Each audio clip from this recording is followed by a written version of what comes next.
Hello, my name is Jeff Woodhams. I'm a technical education teacher at Red Lion Area Junior High School in Red Lion, Pennsylvania. I've been in this position for a couple of years now, and I've been working extensively with 3D printers in the educational space. So, if you are a teacher, an administrator, an IT professional, procurement, something having to do with schools, this is for you.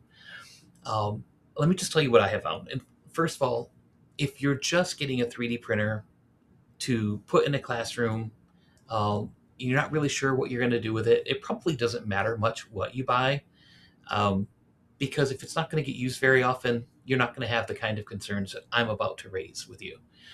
But if you're buying 3D printers to be used heavily for days on end, weeks at a time, then please do listen to what I have to say, because the inexpensive 3D printers that are easily available at a low price are going to wear out. They are meant to be disposable. For occasional use, they're fine, but if you're going to be using them a lot, you are going to end up with so many headaches. Let me spare you that. If you're going to be using these 3D printers often, you really have two choices. You can go with either Bamboo Labs or Prusa Research. Bamboo Labs is a company based in China. Um, they make really good hardware and software, but I do have some concerns. They've recently updated their firmware so that your files can only be submitted through Wi Fi.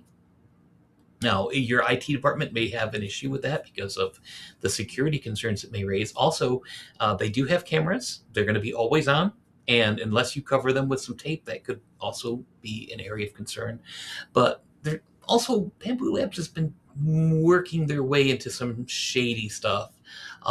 They've basically violated the open source license that they have for their software, and looks like they're moving toward a closed ecosystem, by which I mean you would have to buy their filament for their printers. They haven't gone there yet, but it does look like it's heading that direction. I could be wrong.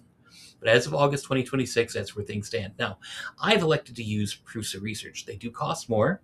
To save a little money, I built three myself, and you can watch my montage at the end of this spiel. But the reason I went with Prusa Research, first of all, reliability. I need the printers to just work. Like when I turn them on, they need to work. Second, I chose them for their durability. That is, their maintenance. Can they be easily maintained? Can parts be easily replaced? Yeah, and in fact, they have really excellent 24/7 support online.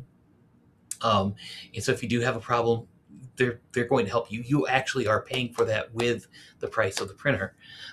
So you get really good support through them, and also just something that's future proof, something that's going to last for a number of years. And the thing about Prusa printers is when they go to a newer model, they make it so that you can take their older model and upgrade it for a very low cost to the newer model. And in fact, here in August 2026, they've just announced the latest edition. And for $55, you can update your Core 1 printer to the newest model. I think that's pretty remarkable. So please enjoy this montage of me and my friend Sam, who gave up one of her summer holidays um, to help me build the first Core 1 printer, and then I built two more after that. And you can see some of the fun things I've done so far. Okay, today is the day. We're going to start with this bit right here, but we've got boxes of stuff.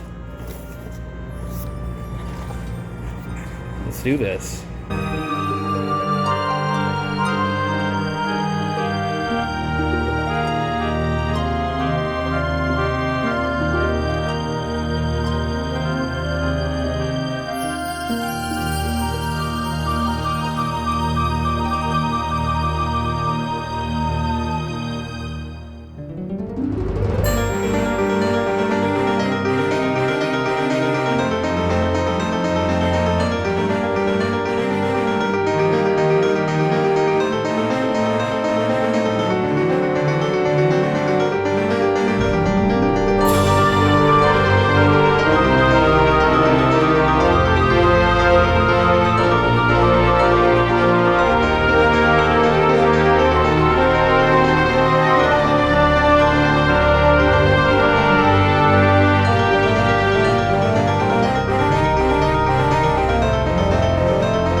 first multicolored print with magnets.